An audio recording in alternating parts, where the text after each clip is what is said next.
नमस्कार दोस्तों, मैं अनुज शुक्ला आपका बहुत बहुत स्वागत करता हूँ अपराजिता जीएस एकेडमी में। आज का जो टॉपिक है हमारा टॉपिक रहेगा भारत में अंग्रेजों का आगमन यानी ईस्ट इंडिया कंपनी का आगमन रहेगा। इससे पहले वाला वीडियो में मैंने ईस्ट इंडिया कंपनी के बारे में थोड़ी बातें बताई थी, लेकिन जो कुछ बातें रह गई थी वो मैं part 2 video east India company का पार्ट 2 वीडियो में बना रहा हूँ आज के लिए। तो आज मैं पार्ट 2 के मतलब जो बाकी की बातें ईस्ट इंडिया कंपनी में बची थी उसके बारे में आज बताऊंगा, ठीक है। आज लेकिन इससे पहले हम बात कर लेते हैं जो इससे पहले का वीडियो था हमारा, जो ईस्ट इंडिया कंपनी में शुरुआत क्या कैसे हुई थी, मैं उसको बता देता हूँ। देखिए जो है 1588 में क्या है, 1580 में क्या होता है, पुर्तगाल अपने क्या कर लेता है, अपने आप को पूरी तरह स्पेन में विलय कर लेता है। फिर 8 साल बाद 1580 में देख लीजिए 1580 में क्या था, पुर्तगाल क्या कर लेता है, स्पेन में अपने आप को विलय कर लेता है। इससे जस्ट हम 8 साल बाद आएंगे यानी 1588 में आएंगे। 1588 में आएंगे तो 1588 में क्या था, आर्मेडा जहाज से क्या स्पेन और पुर्तगाल का क्या होता है, एक संयुक्त बेड़ा आता है। देख लीजिएगा, मैं लिख देता हूं यहां पे, आर्मेडा आर्मेडा आर्मेडा जहाज था, उससे क्या होता है स्पेन और पुर्तगाली का एक संयुक्त बेड़ा आता है। स्पेन प्लस पुर्तगाली, स्पेन और पुर्तगाली का क्या होता है, एक संयुक्त बेड़ा आता है जो है यूरोप से। तो क्या होता है, अब इससे 8 साल 1580 में जो है पूरी तरह स्पेन में विलय कर लिया था पुर्तगाल ने। उससे 8 साल बाद हम आए। 8 साल बाद क्या हुआ, स्पेन और पुर्तगाल का संयुक्त बेड़ा आर्मेडा जहाज से आया। इससे भी अगर हम 10 साल बाद आते हैं, 1588 से अगर हम 10 साल बाद आते हैं 1598 समथिंग, 97 याद रखिएगा, 1597 कोई भी किताब में 1597 लिखा है, कोई भी किताब में 1598 लिखा है। तो आप लोग याद रखिएगा, आप लोगों को दोनों चीज याद रखनी है, 1597 और 1598 दोनों चीज याद रखनी है। 1598 में क्या हुआ था, 1598 में एक अंग्रेजी यात्री आया था, अंग्रेज आया था। वो भी किस रास्ते से आया था, आपका स्थलीय रास्ते से आया। उसका क्या नाम था, जॉन मिल्टन हाक।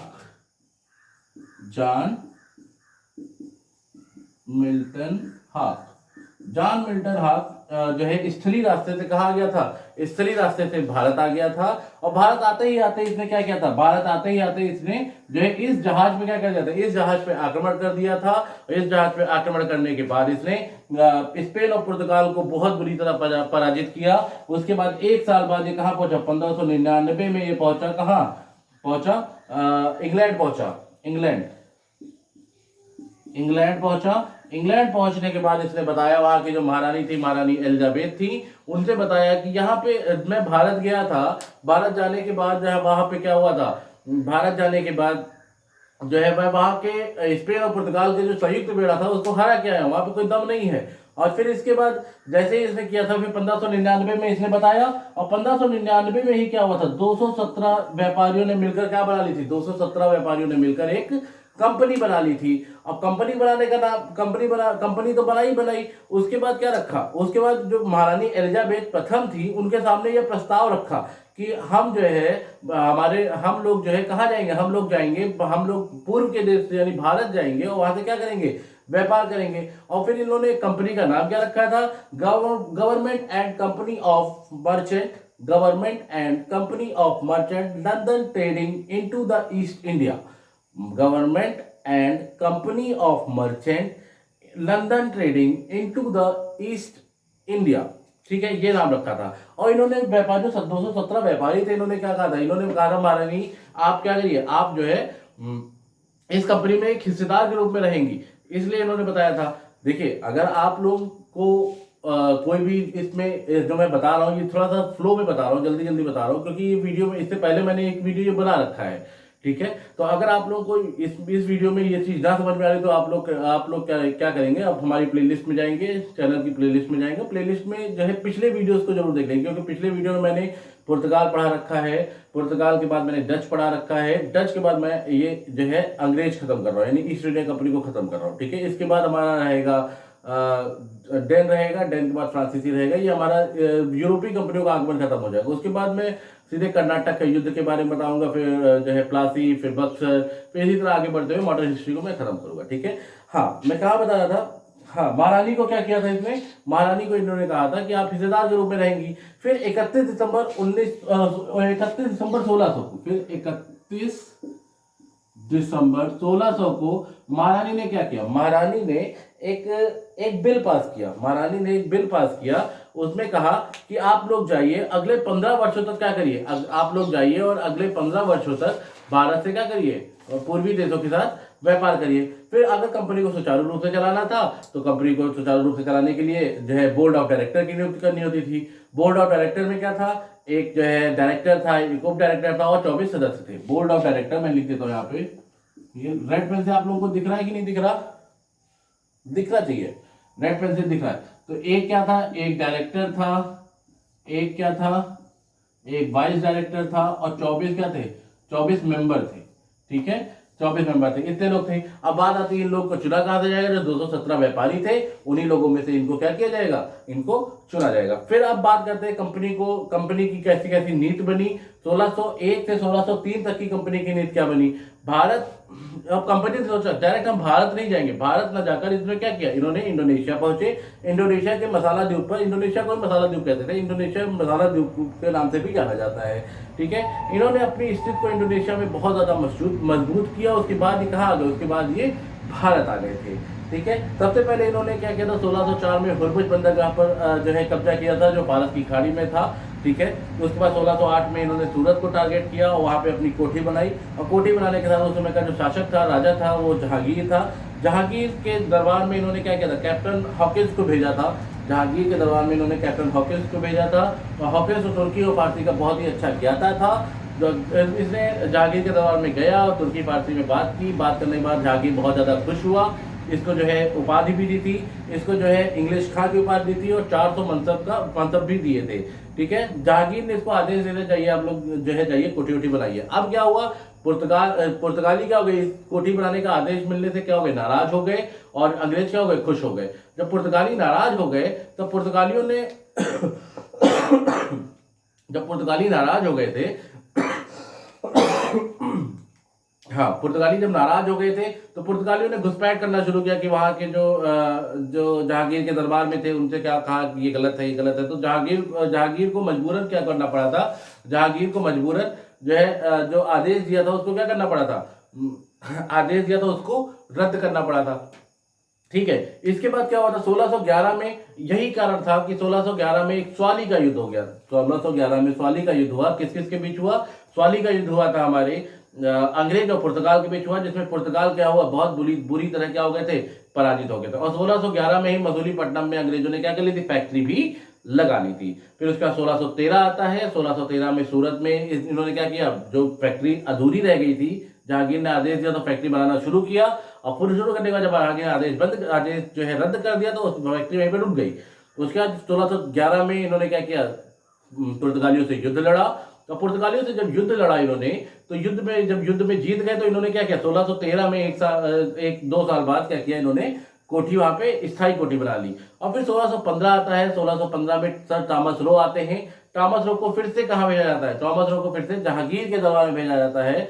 थॉमस रो पर जहांगीर का इतना ज्यादा विश्वास हो जाता है, इतना ज्यादा विश्वास हो जाता है कि वो जो है 3 जगह की राजदूत बना के भेज देता है। कहाँ कहाँ का, अजमेर, मांडू और इलाहाबाद का 3 जगह का क्या कर लेता है, 3 जगह का राजदूत बना देता है। फिर 1618 में इन लोग अंग्रेजों ने क्या किया, कुछ फैक्ट्री और लगा दी।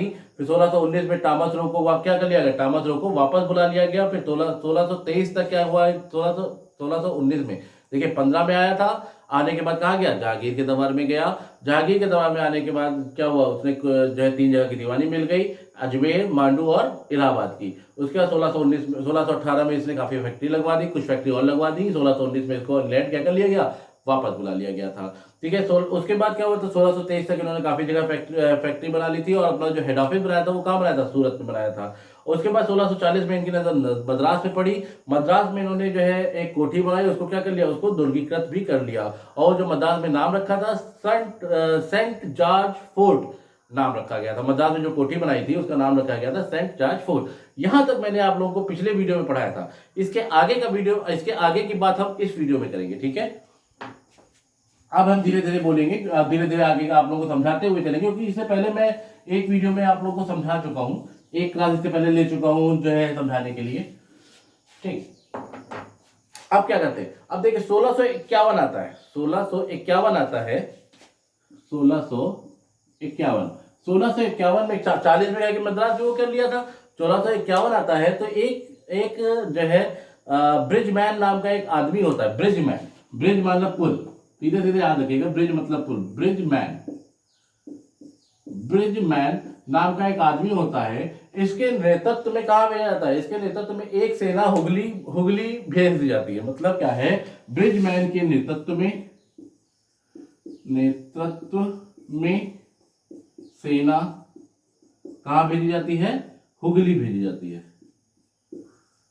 हुगली भेज जाते हैं। अब बात आती है हुगली ही क्यों भेजा, क्योंकि इससे पहले कौन थे, पुर्तगाल सक्रिय थे। पुर्तगाल कहां पे रहते थे, अधिकतर जो केंद्र रहता था, जो भारत में केंद्र रहता था वो हुगली रहता था, बंगाल रहता था। ठीक है, तो इसलिए क्या किया, पुर्तगाल को भगाने के लिए अंग्रेजों ने 1651 में क्या किया, ब्रिजमैन के नेतृत्व में एक सेना भेजी, कहां भेजी, हुगली भेजी। जैसे ही पुर्तगालियों को पता चला कि हुगली में सेना आ गई है, अंग्रेजों की सेना आ गई है, वैसे ही पुर्तगाली वहां से क्या हो गए, पुर्तगाली वहां से रफू चक्कर हो गए। मतलब क्या होगा, पुर्तगाली वहां से भाग गए। ठीक है, अगली बात करते हैं हम 1651 में ही। अब बात करते हैं 1651 में क्या था, 1651 में औरंगजेब का शासन था भारत में। क्या था, जब ब्रिजमैन कहाँ आया था, हुगली आया था, तो हुगली में तो पूरे भारत में उस समय भारत में किसका राजा कौन था, राजा था औरंगजेब। औरंगजेब के साथ में क्या था, औरंगजेब के साथ में जो है अंग्रेजों के बहुत अच्छे संबंध हुआ करते थे, जिससे कोई दिक्कतें नहीं होती थी। जब भाई राजा के साथ में अच्छे संबंध होंगे तो किसी को कोई दिक्कत होगी, कोई दिक्कत नहीं होगी। फिर 1661 आता है, चार्ल्स जो है, अब देखिए 1661 यहां से एक लव स्टोरी स्टार्ट होती है, 1661। अब देखिए पुर्तगाल वालों को क्या लगा, पुर्तगाल वालों को लगा अगर अंग्रेज हमारे पर ऐसे ही आक्रमण करते गए, ऐसे ही करते गए, तो हमको क्या करेंगे, हम लोगों को भारत से भगा देंगे। तो पुर्तगाल ने एक नीति अपनाई, एक सोचा कि अगर हम अपनी राजकुमारी का विवाह अगर क्या कर देंगे, अगर राजकुमारी का विवाह हम जो है अंग्रेज के राजा से करा देंगे, तो हो सकता है कि ये हमें भारत में कुछ व्यापार करने की अनुमति दे दे। समझिएगा, मतलब क्या है, जब इन लोगों को बल से काम नहीं चला तो इन्होंने क्या किया, विवाह संधि को अपनाना स्वीकार किया। तो मतलब क्या है, उस समय जो राजा थे 1661 में, जो अंग्रेज के राजा थे, राजा चार्ल्स द्वितीय थे। चार्ल्स द्वितीय के साथ में जो पुर्तगाल की राजकुमारी थी कैथरीन मेव। समझिएगा, इस समय का राजा कौन थे, यहाँ पे राजा थे Charles Charles second. Charles second क्या थे, राजा थे किसके, अंग्रेज के। चार्ल्स सेकेंड राजा किसके थे, चार्ल्स सेकेंड राजा थे अंग्रेज के। और जो पुर्तगाल की राजकुमारी थी, पुर्तगाल की राजकुमारी का क्या नाम था, कैथरीन मेव। कैथरीन मेव था। अब इन दोनों का क्या किया, इन दोनों का विवाह करा दिया।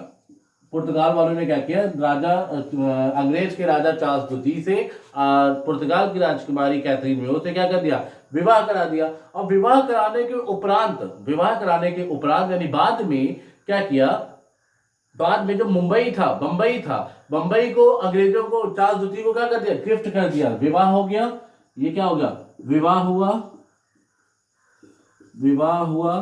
और विवाह होने के बाद क्या किया, बंबई को क्या किया, गिफ्ट किया, किसको, गिफ्ट किया चार्ल्स द्वितीय को। समझिएगा, मतलब क्या था, जब पुर्तगालियों को लगा कि अब हमारी दाल नहीं गलने वाली है भारत में, अंग्रेजों के सामने हमारी दाल नहीं गलने वाली है, तब क्या किया, तब जो है पुर्तगालियों ने क्या किया, एक कूटनीति अपनाई। अपनी जो पुर्तगाल की जो राजकुमारी थी कैथरीन मेव का विवाह चार्ल्स द्वितीय के साथ कर दिया। और चार्ल्स द्वितीय के साथ करने के बाद उसने क्या किया, बंबई जो था, जिसे वर्तमान में लोग मुंबई बोलते हैं, बंबई उस समय बोलते थे, बंबई को क्या किया, बंबई को चार्ल्स द्वितीय को क्या कर दिया, गिफ्ट के तौर में दे दिया। ठीक है, और क्या किया, 1668 में 1668 में बिता देता हूं मैं इसको।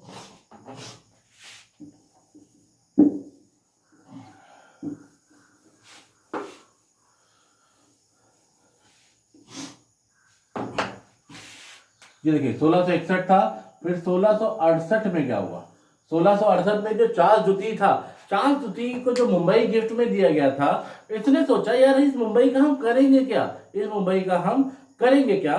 तो इसने क्या किया कि एक जो कंपनी थी, ईस्ट इंडिया कंपनी थी, उसको 10 लाख पाउंड, जो 1668 में बंबई को 10 लाख पाउंड, पी लिख दे रहा हूं, पाउंड आप लोग समझ लीजिएगा, पाउंड में क्या किया, कंपनी को दे दिया। मतलब समझिएगा, मतलब जो पुर्तगालियों ने दिया था जो है चार्ल्स द्वितीय को, और चार्ल्स द्वितीय ने 1668 में क्या किया, मुंबई को कंपनी को जो है दे दिया, एक किराए के रूप में दे दिया, 10 लाख पाउंड उसको वार्षिक किराया मिलता था, उसको दे दिया। ठीक है, उसका 1669 आता है, 1669 से 77 तक क्या था, एक था आंगियार, गैराल्ड आंगियार नाम था, 1669 से 1677 तक गैराल्ड आंगियार था, जिसको कहा जाता है मुंबई का स्थापना किया है। याद रखिएगा, पूछ लिया जाता है अगर मुंबई की स्थापना किसने की है, तो अगर गैराल्ड नहीं याद है तो आप लोग क्या करेंगे, आंगियार भी याद रखते हैं, तो याद रखिएगा। याद दिख रहा है आप लोगों को, नहीं दिख रहा, 1669 से 1677 तक, 1669 से 1677 तक जो है गैराल्ड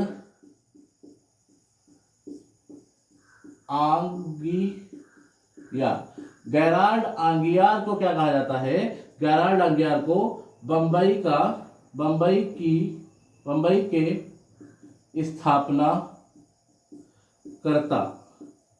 स्थापनाकर्ता के रूप में जाना जाता है। मतलब अगर पूछ लिया जाए कि जो है मुंबई की स्थापना किसने की, तो याद रखिएगा मुंबई की स्थापना इसने की, गैराल्ड आंगियार ने की थी। फिर से एक बार देखिए, शादी की कैथरीन से चार्ल्स द्वितीय की, मुंबई को क्या किया, कर दिया, गिफ्ट में दे दिया, मुंबई को गिफ्ट में दे दिया चार्ल्स द्वितीय, हम मुंबई का क्या करेंगे, तो मुंबई को 10 लाख पाउंड वार्षिक में किसको दे दिया, जो है अंग्रेजों को दे दिया। अंग्रेजों को देने के बाद अगर पूछा जाता है मुंबई का स्थापनाकर्ता कौन है, तो गैराल्ड आंगियार जी हैं, जो मुंबई की स्थापना की जाती है। कब से कब तक, 1669 से 1677 तक इन्होंने क्या किया था, इसकी स्थापना की थी। मुंबई को इन्होंने इस तरह बना दिया था, इस तरह सजा दिया था कि हम जो है बिलीव नहीं कर सकते हैं। ठीक है, उसके बाद क्या हुआ था, 1687 आया, 1687 आया, जो इससे पहले अंग्रेजों का हेड ऑफिस कहाँ था, मैंने लास्ट टाइम बताया था। 1623 में क्या किया था, कई सारी फैक्ट्रियां, काफी जगह पे फैक्ट्रियां स्थापित कर दी थी, और मुख्यालय कहाँ बताया था, मुख्यालय बनाया था सूरत में। तो इन्होंने 1687 में क्या किया, 1687 में क्या किया, जो मुख्यालय कहाँ था, सूरत था,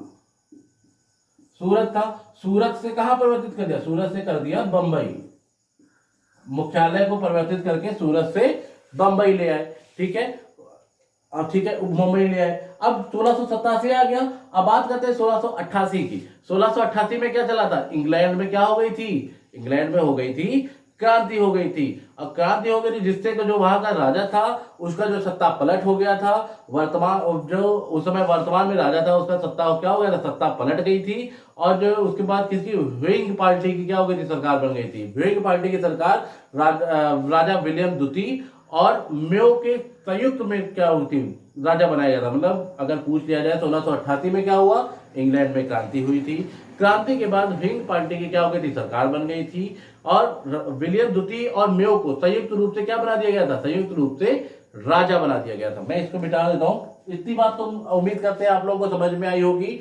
आप लोग एक चीज मैं फिर बता देता हूं, अगर आप लोगों को इसके पहले के वीडियो देखने हैं, भारत में अंग्रेज का आगमन के पहले का देखना है, जैसे डच हो गया और पुर्तगाल हो गया, तो आप लोग इसको भी देख सकते हैं। अगर आप लोगों को वर्ल्ड ज्योग्राफी पढ़नी है तो आप प्लेलिस्ट में जाके वर्ल्ड ज्योग्राफी पढ़ सकते हैं। मिडिवल हिस्ट्री पढ़नी है तो कुछ वीडियो मैंने मिडिवल हिस्ट्री के भी डाल रखे हैं, उसको धीरे धीरे मैं आगे बढ़ाता रहूंगा। ठीक है, इंडियन ज्योग्राफी, पॉलिटी, ठीक है, और मैथ के भी वीडियो हमारे इस समय करंट में अपलोड हो रहे हैं, अंशु सर द्वारा पढ़ाए जा रहे हैं। तो आप लोग जितना अच्छा आप लोगों को अगर पढ़ना है तो आप लोग बिल्कुल देखिएगा, और अगर आप लोग को अच्छा लगता है तो आप हमारे चैनल को सब्सक्राइब जरूर कीजिएगा। ठीक है, धन्यवाद। आगे बात करते हैं, 1688 में क्या हुआ था, 1688 में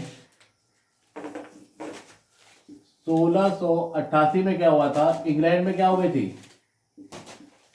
इंग्लैंड में क्या हो गई थी? क्रांति हो गई थी। क्रांति के बाद जो क्या हो गया? सत्ता पलट हो गया था। सत्ता पलट गई। अब सरकार किसकी बनी? सरकार बनी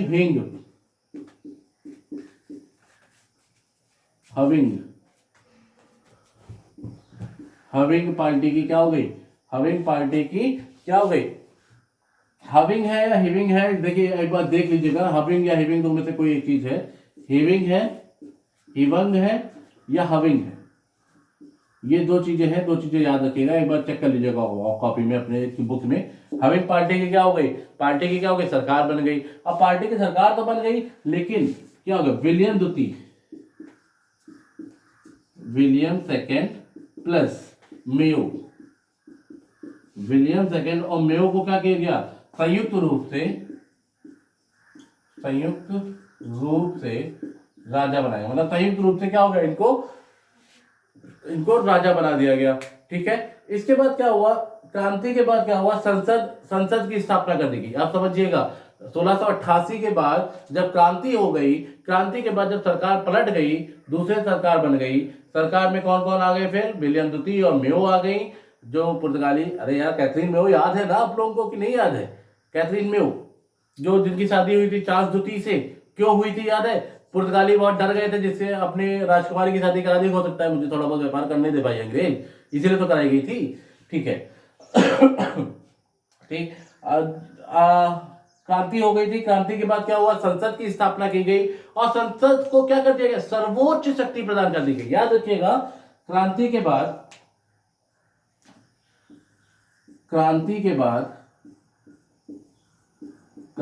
बाद क्या हुआ था? संसद की स्थापना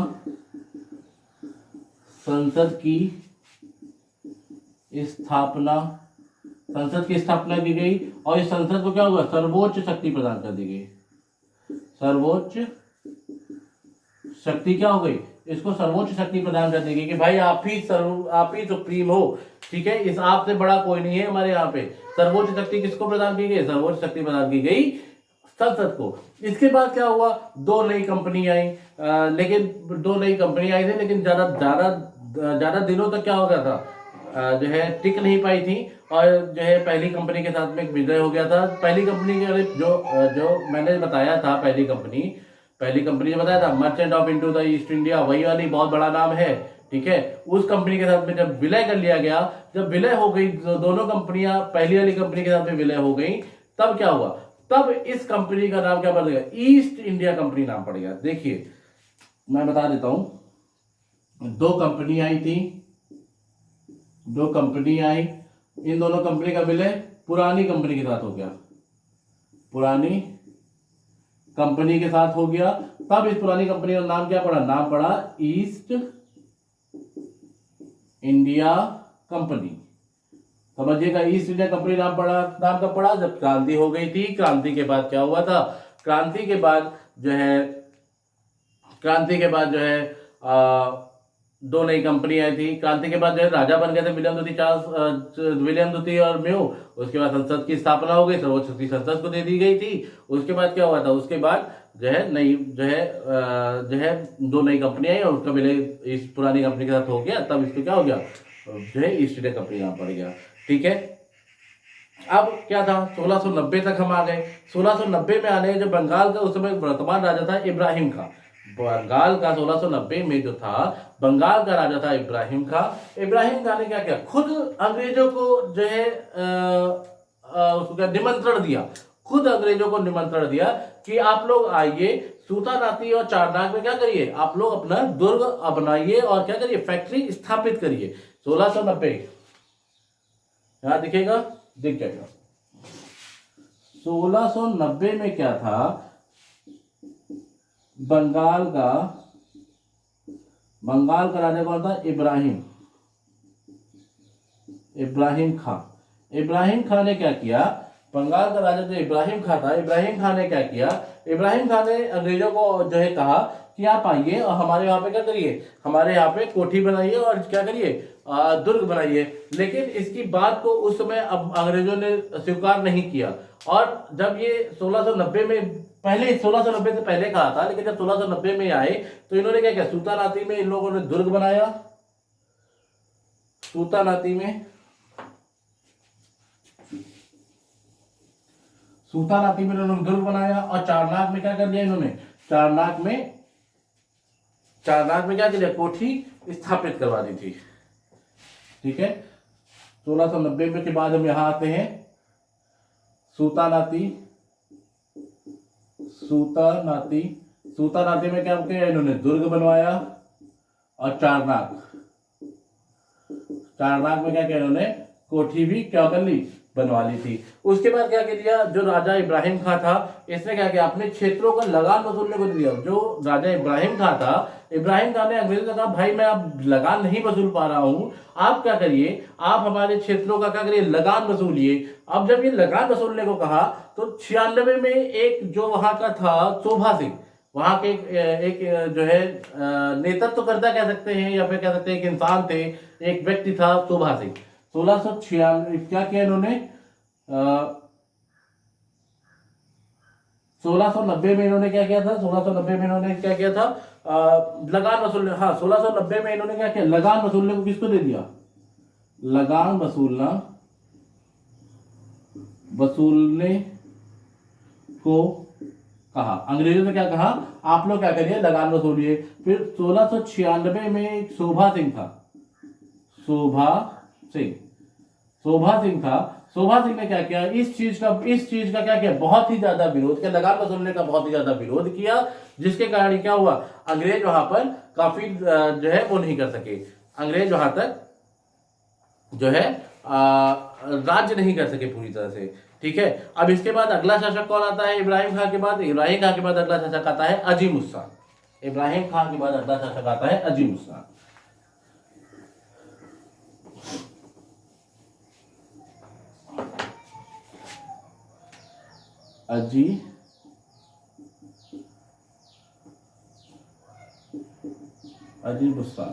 अजीम उस्तान आता है, क्या है अगला शासक। इसने क्या किया, अंग्रेजों को 3 जगह दीवानी वसूलने को इसने भी कह दिया। भाई इब्राहिम खान ने तो कहा था, इब्राहिम खान के बाद इसने क्या किया, इसने भी अंग्रेजों को कहा 3 जगह की आप दीवानी वसूलिए। इन्होंने कहा कोलकाता, गोविंदपुर और सूतानाती। इसने क्या किया, इसने अंग्रेजों को 3 जगह, यानी कोलकाता,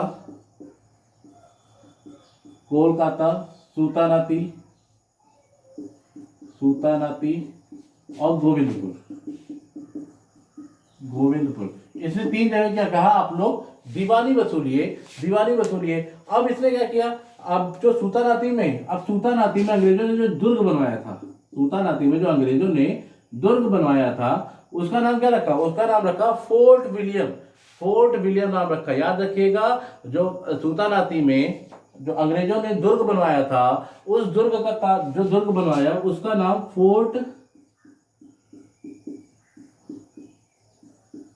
विलियम रखा। अगर इस फोर्ट विलियम पर प्रथम अध्यक्ष की बात कर ली जाए, प्रथम अध्यक्ष थे चार्ल्स आयर। प्रथम अध्यक्ष कौन थे, चार्ल्स आयर क्या थे, प्रथम अध्यक्ष थे। इसके बाद क्या था, 1715 में क्या किया इन्होंने, 1715 में एक मुगल दरबार में फिर से जॉन सरमन और उसकी टीम को भेजा। फिर से याद रखिएगा, इब्राहिम खां और जो है अजीम उस्तान के बारे में थोड़ा सा याद रखिएगा। उसके बाद मैं बात करता हूं 1715 में।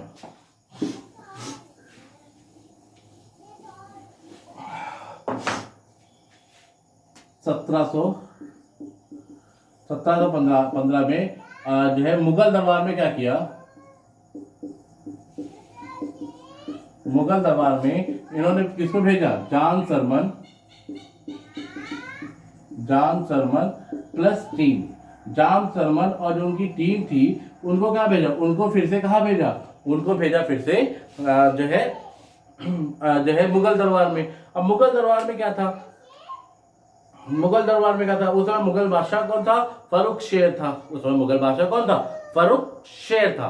फर्रुखशेर, अब जो ये टीम थी, याद रखिएगा, फिर से मैं एक बार वहां से समझिए, याद रखिए, जो ये टीम जहां सलमान और इसकी टीम थी, इसमें क्या था, इसमें एक डॉक्टर था, डॉक्टर का क्या नाम था, विलियम हैमिल्टन, डॉक्टर था विलियम हैमिल्टन। और 1717 में क्या होता है, 1717 में राजा जो फर्रुखशेर था, फर्रुखशेर की तबीयत बहुत ज्यादा खराब हो जाती है। जब बहुत ज्यादा खराब हो जाती है, तब क्या था, जो इनकी टीम में जो डॉक्टर था, हैमिल्टन था, विलियम हैमिल्टन था, उसने क्या किया, जो फर्रुखशेर था उसका इलाज किया, इलाज करके उसको क्या कर दिया, उसको सही कर दिया। तब फर्रुखशेर ने क्या किया था, एक शाही फरमान जारी किया था, कहा था कि आप लोग पूरे उत्तर भारत में कहीं भी कुछ भी करो, हमसे कोई मतलब नहीं है, हमें कुछ नहीं चाहिए, ठीक है। अंग्रेजों ने जो शाही फरमान मिला, इसको क्या कहा, इसको मैग्ना कार्टा कहा, ठीक है। फिर से मैं देख लेता हूं, जॉन सरमन और टीम में क्या था, William William Hamilton, William Hamilton था, ये क्या था, ये क्या था, एक डॉक्टर था। अब 1715 की बात है, और 1717 में क्या हुआ था, 1717 में क्या हुआ था, फर्रुखशेर की क्या हुई थी, तबीयत, बीमार हो गया था। फर्रुखशेर क्या हुआ था, बीमार हो गया। जब बीमार हो गया तो ये जो जो डॉक्टर हैमिल्टन था, इसने क्या किया, इसने फर्रुखशेर का इलाज फर्रुखशेर का इलाज इलाज किया इलाज किया और क्या किया, इलाज करके सही कर दिया। जब इसने इलाज करके इसको सही कर दिया, तब इसने क्या किया, एक शाही फरमान जारी किया। तब जब सही हो गए, तब इसने क्या किया, शाही फरमान क्या किया, जारी किया, शाही फरमान जारी किया। इस कहा पूरे उत्तर भारत में, इन्होंने क्या कहा कि पूरे उत्तर भारत में, पूरे उत्तर, दिख रहा है यहां तक, पूरे उत्तर भारत में आप क्या करिए, पूरे उत्तर भारत में आप करिए, आप कुछ भी करो, हमसे कोई मतलब नहीं। अंग्रेजों ने ये शाही फरमान जारी हुआ था, ये जो शाही फरमान था, ठीक है, ये जो शाही फरमान जारी हुआ था, अंग्रेजों ने इसी शाही फरमान को क्या कहा, मैग्ना कार्टा कहा। अब ये शाही फरमान बहुत ही ज्यादा अंग्रेजों के लिए, अंग्रेजों को भारत में रहने के लिए बहुत ही ज्यादा लाभदायक हुआ था, ठीक है। अगला जो था हमारा डेन है। डेन बहुत छोटी सी चीज है, 2-3 लाइनों का डेन होगा। मैं जो अगला फारसी पढ़ाऊंगा उसी में डेन को भी आप लोगों को सबमिट कर दूंगा, ठीक है। अगला जो डेन हो गया, डेन के बाद आपको फारसी पढ़ना है, फारसी के बाद आपको कर्नाटक के तीनों युद्ध के बारे में पढ़ना है, ठीक है। अब जब धीरे धीरे हम क्या करते हैं, धीरे धीरे हम पूरा आगे कंप्लीट करते हुए चलिए, ठीक है। एक बार आप लोगों से फिर से मैं रिक्वेस्ट करता हूं, अगर आप लोगों को मेरा वीडियो अच्छा लगता है तो आप लोग इसको जो है हमारे चैनल को सब्सक्राइब कीजिए, और वीडियो को लाइक और शेयर अपने दोस्तों में जरूर कीजिए, ठीक है। धन्यवाद दोस्तों।